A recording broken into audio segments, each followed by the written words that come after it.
Avyakt Murli du 24 juillet 2016. Date initiale 22 octobre 1981. Le titre: Soyez des donneurs constants, les enfants du donneur. Aujourd'hui, l'océan de miséricorde est venu rencontrer ses enfants qui sont des maîtres océans de miséricorde. Les dévots chantent la louange de miséricorde de Bab-Dada et la vôtre, vous les âmes les plus élevées. Les âmes de toutes les religions demandent assurément une chose à Bab-Dada et à vous, les âmes les plus élevées. Dans toutes les religions, on mentionne des aspects de Gyan et Yoga et on s'y réfère en parlant de croyances. Néanmoins, un aspect est semblable dans toutes les religions. Toutes les âmes veulent de la miséricorde et de la compassion. Dans leur langue, elles appellent également cela des grâces, des bénédictions. Même dans la dernière vie, tout ce que vos dévots veulent de vous, c'est une simple vision d'un instant, une vision de compassion. Ils disent: ayez un peu de miséricorde pour moi aussi. Il est dit que la principale qualité de toutes les religions est la miséricorde. Toute âme religieuse qui n'est pas emplie de miséricorde ou n'a pas un regard de miséricorde, Daya Drishti, ne sera pas considérée comme religieuse. Être religieux veut dire avoir de la compassion. Aujourd'hui, Bab-Dada vous regardait pour voir combien vous êtes devenus miséricordieux et compatissants. Vous toutes, les âmes brahmines, vous vous considérez comme les âmes élevées de la religion ancienne, originelle et éternelle. Cela veut dire que vous vous considérez comme des dharma-atma, des âmes droites et religieuses. Et les dharma-atma, votre toute première religion à vous toutes, c'est-à-dire votre principal dharma, devrait être d'avoir des sentiments de compassion et de miséricorde pour vous-même, pour la famille brahmine et pour toutes les âmes du monde. Par conséquent, demandez-vous si vous avez constamment des sentiments de miséricorde et de compassion envers tous. Ou bien est-ce number-wise? Pour qui doit-on avoir des sentiments de miséricorde et de compassion? Les âmes faibles, qui manquent de trésors, d'acquisition, et qui sont influencées par une chose ou une autre, veulent des autres de la miséricorde. Même si de telles âmes n'en veulent pas, vous, les enfants du donneur, leur donnez cela avec vos bons souhaits. Quelles que soient les âmes avec qui vous venez en contact, qu'elles soient ignorantes ou éclairées, avez-vous constamment cette vision pour elles toutes, et durant toute la journée? Ou les voyez-vous également avec un autre regard? Quels que puissent être les sanskars des âmes, vos sentiments et votre vision de miséricorde et de compassion à leur égard transformeront la pierre en eau. Les âmes qui sont en opposition se stabiliseront dans leur position. Les âmes en conflit, takar, du fait de leur nature, deviendront des idoles, takur. Le feu de la colère deviendra le feu du yoga, dans lequel beaucoup de comptes karmiques difficiles de nombreuses vies seront soldés en une seconde et dans lequel une nouvelle relation sera forgée. Peu importe combien quelqu'un est en opposition par rapport à vous, il deviendra celui qui se rapproche de vous, qui adopte votre point de vue. Cependant, la base pour tout cela, ce sont vos sentiments de miséricorde.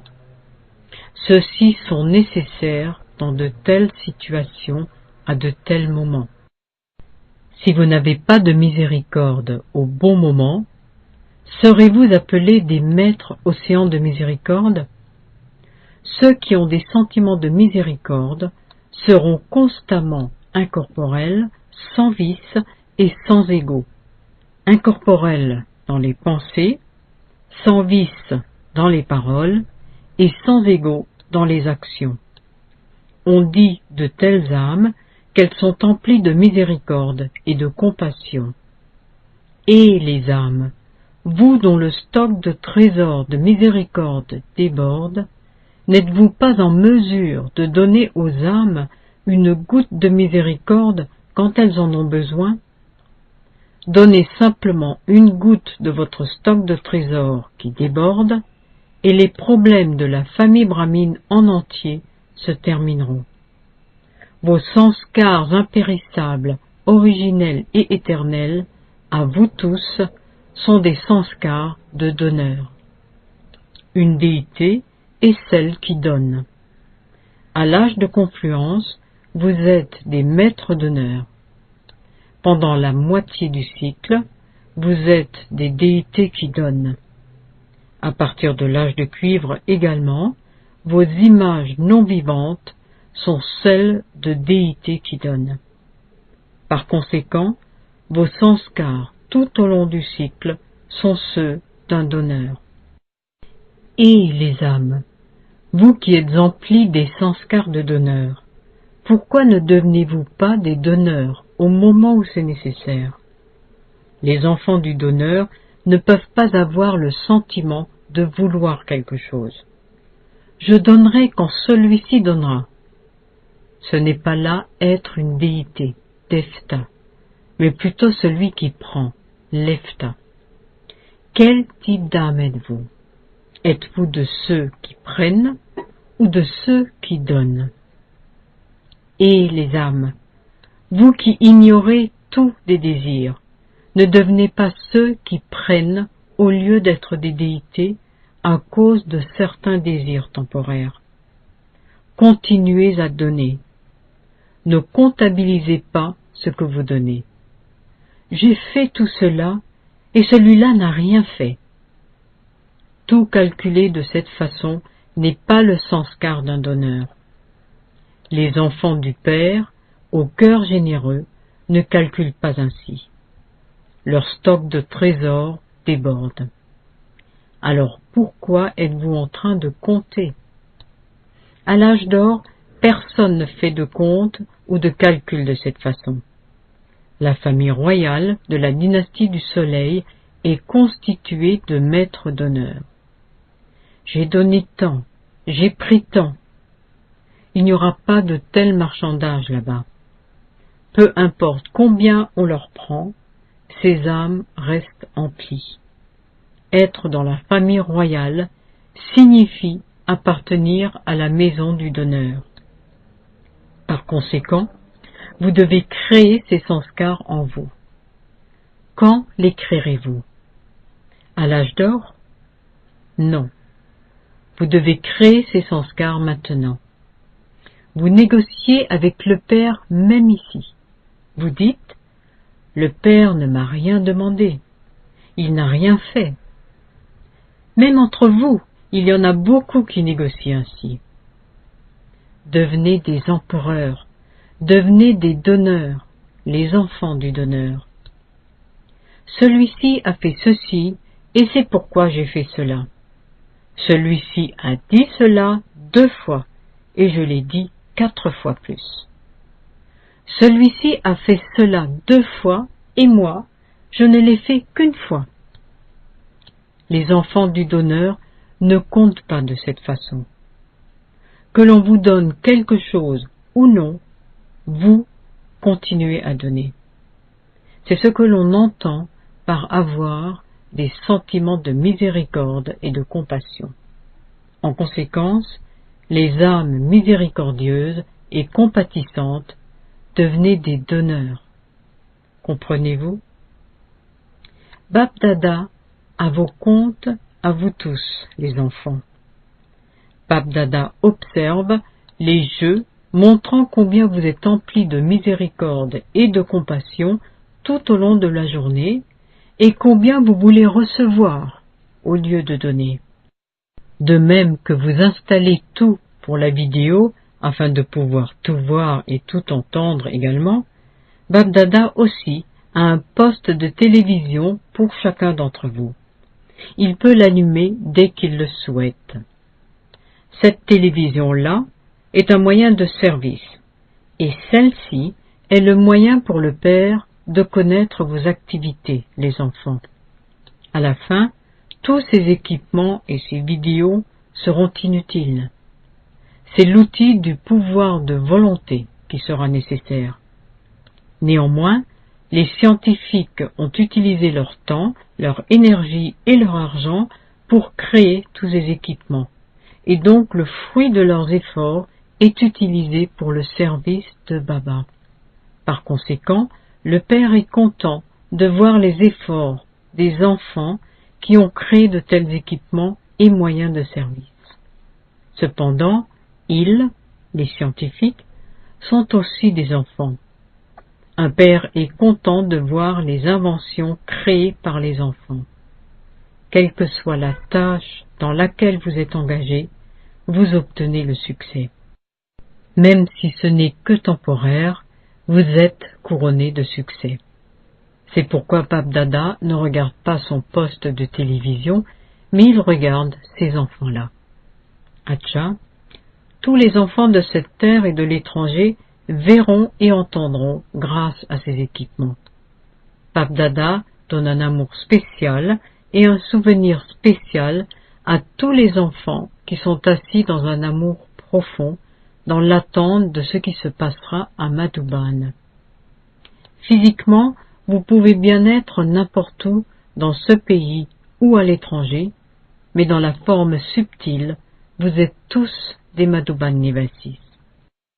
À toutes ces âmes qui sont les incarnations du souvenir dans leur forme subtile, BapDada donne un amour spécial et un souvenir spécial. BapDada ne regarde pas une assemblée simple, mais il regarde la double assemblée. L'une est l'assemblée physique et l'autre est l'assemblée subtile. Votre souvenir à tous parvient jusqu'ici. Acha, il n'y a qu'une réponse pour toutes vos lettres à vous tous. Vous vous souvenez du Père, et le Père se souvient de vous, les enfants, des millions et des millions de fois plus. De même que vous comptez les jours jusqu'à votre venue ici, le Père égrène constamment le chapelet de vos vertus, les enfants. Vous tous, les enfants, avez la pensée unique de rencontrer BapDada, et BapDada vous répond, vous qui avez la pensée de fêter une rencontre de cette façon, en célébrant avec vous une rencontre spéciale à l'Amrit Vela. Il continue également à vous donner des pensées spéciales pour le service. Acha, à ceux qui ont constamment des sentiments de miséricorde et de compassion, à ceux qui donnent constamment et qui n'ont jamais le désir de recevoir, à ceux qui ont le niveau où ils ignorent tous les désirs, à ceux qui ont le sanskar de la famille royale, à des âmes aussi élevées, BapDada donne son amour, son souvenir et dit Namasté. BapDada rencontre les professeurs. Vous êtes tous les âmes spécialement coopératives de BapDada. Seuls ceux qui sont emplis d'amour peuvent être coopératifs. Quand vous aurez de l'amour pour les autres, ils ne pourront pas rester sans coopérer avec vous. Donc, un serviteur est celui qui est aimant et coopératif. Vous êtes ceux qui vivent ensemble, qui donnent leur compagnie les uns aux autres et qui plus tard retournent ensemble à la maison. Donc, vous êtes toujours prêts dans ces trois aspects. Vous devez vivre ensemble, vous donner mutuellement votre compagnie maintenant et plus tard retourner ensemble à la maison. Quand les 2 premiers aspects seront OK, une date sera fixée pour le 3e. Vous êtes toutes des âmes instruments. Plus vous vous donnez mutuellement votre compagnie et restez ensemble, plus les autres ressentiront zèle et enthousiasme en vous voyant. Chacun d'entre vous est un instrument pour beaucoup d'autres. Vous ne devriez pas avoir la conscience de « je », mais sentir que Baba a fait de vous des instruments. C'en est maintenant fini avec la conscience de « je ».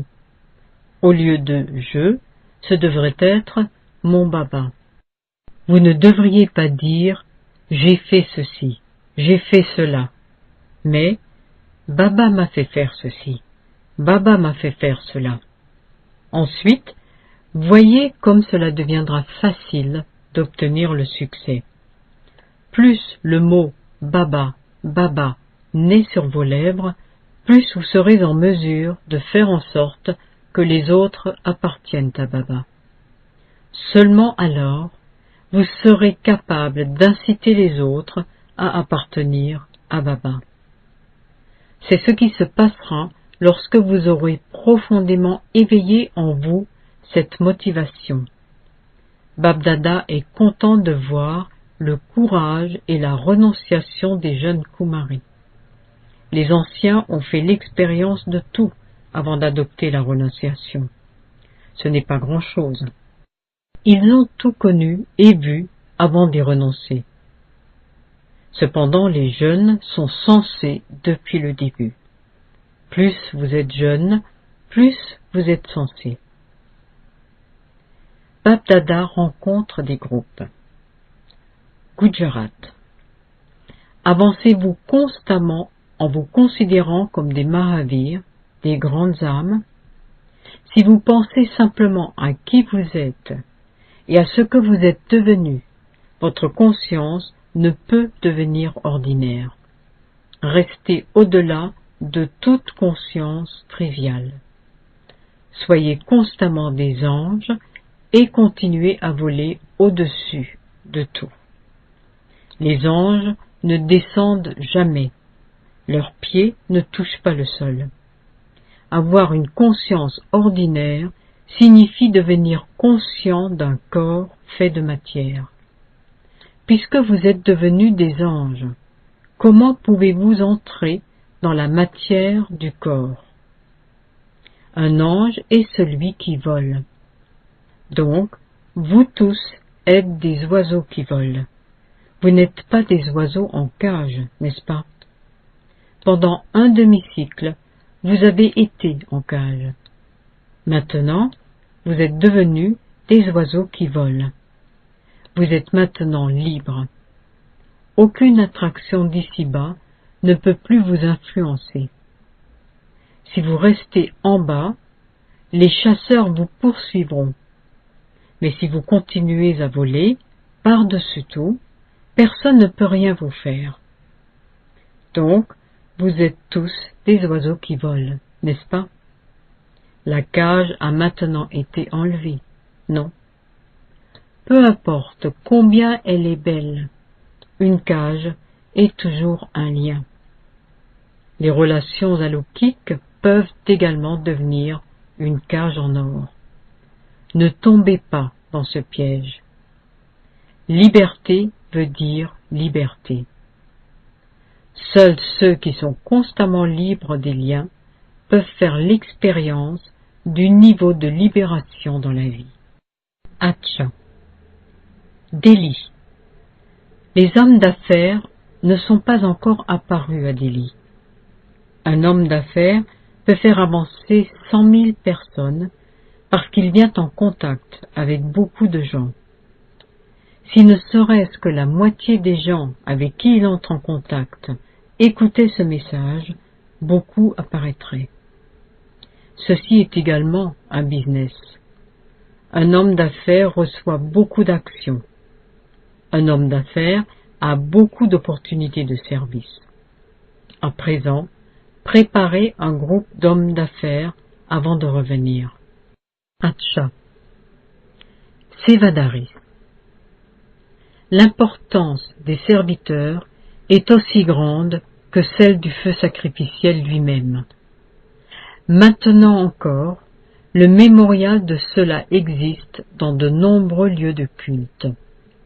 Le service accompli dans les lieux de culte qui ont été créés plus tard est considéré comme important. Par conséquent, quelle importance peut-on accorder aux serviteurs de ce feu sacrificiel vivant? Vous ne faites pas seulement du service, mais vous en mangez le fruit des millions et des millions de fois. On dit d'une personne riche qu'elle mange toujours un fruit. Pour un pauvre, on dit qu'il n'a que du dalle et des rôtis, du pain, à manger. Un serviteur est celui qui mange le fruit. Par conséquent, vous êtes devenu tellement élevé. Vous gagnez un double revenu à chaque pas, à travers vos pensées et vos actions. À travers vos pensées, cela veut dire que vous faites tout en restant dans le souvenir. En conséquence, c'est un double revenu. Chacun d'entre vous peut comprendre pour lui-même combien il gagne. La boutique au trésor du service déborde. Le grand feu du sacrifice, c'est la boutique au trésor du service. La boutique au trésor du service est sans fin. Par conséquent, chacun de vous peut faire autant de services qu'il le souhaite. Il n'y a pas de limite à cela, et cela ne va pas finir. Vous ne devriez pas penser que tel travail est terminé et que donc vous vous demandez ce que vous devriez faire maintenant. La boutique au trésor du service déborde constamment. Elle est illimitée. Par conséquent, vous pouvez faire autant que vous le voulez. Vous avez gagné le gros lot à la loterie pour devenir empli de tous les trésors. Vous avez gagné à cette loterie. Néanmoins, dans cette loterie, cela dépend de vous de gagner des millions et des millions, 100 000, 1000 ou 100. Cette loterie est tellement grande que vous pouvez même gagner des millions et des millions. Bab-Dada aussi vient ici en tant que serviteur. La toute première forme de l'autorité toute-puissante du monde est celle de serviteur du monde. Par conséquent, la louange du Père est égale à celle des enfants. Vous êtes des serviteurs libres des obstacles, n'est-ce pas? Il n'y a pas d'obstacle dans le service, n'est-ce pas? Quand il y a un obstacle au niveau de l'atmosphère, de la compagnie, de la paresse ou de toute autre sorte, alors le service ne peut pas être un service correct. Ce service a alors été gâché, sali. Ne vous faites pas prendre au piège d'un quelconque obstacle. On donne de l'importance au service libre des obstacles. Il ne devrait pas y avoir le moindre obstacle dans vos pensées. Un tel serviteur constant ne sera jamais pris au piège dans des histoires sans fin. Ne soyez pas piégés par les cercles ruineux et vous serez constamment couronné de succès dans le service. Autrement, il n'y aura pas de succès dans le service. Bénédiction. Puissiez-vous être des joyaux victorieux et devenir des conquérants de Maya qui mettent un terme à toutes les pensées de doute. Ne permettez à aucune pensée de doute de venir à l'avance en pensant que peut-être vous allez échouer. C'est quand l'intellect est plein de doutes que vous échouez. Par conséquent, dites-vous constamment « Assurément, je donnerai la preuve que je suis victorieux. La victoire est mon droit de naissance. » En agissant avec un tel droit, vous obtiendrez effectivement un droit à la victoire, c'est-à-dire au succès. Ainsi, vous deviendrez des joyaux victorieux.